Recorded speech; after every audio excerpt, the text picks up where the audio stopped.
Joe, the UFC Primetime done to preview this fight between Nick Diaz and Carlos Condit tonight was absolutely sensational. It was so because of Carlos Condit and Nick Diaz and what they're all about, their fighting DNA.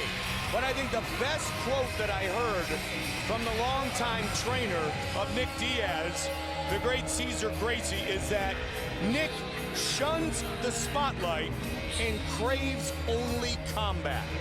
Well, you know, what Cesar Gracie has said about him, that he doesn't like the pretentiousness of press conferences. It's true, man. This guy is as real as it gets. When it comes to fighting, there's very few guys like Nick Diaz. First of all, his approach to the game is completely unique. His style is completely unique. The way he attacks is unique. His endurance level.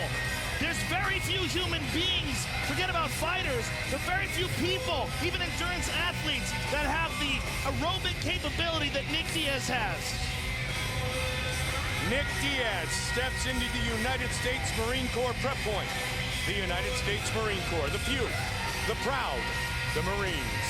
Nick Diaz drags fighters into a pace that they cannot sustain because he knows that his endurance threshold is so much higher than the average person's.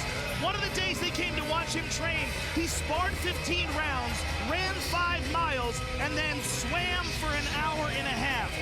Who the hell does that? Who has swam from Alcatraz twice for a goof? Nick Diaz, that's who. That's a rare human being, and the pace that he can put up and sustain is second to none. And it is one of his tools that he carries with him into the octagon, as well as some of the best boxing in MMA and world-class Brazilian Jiu-Jitsu.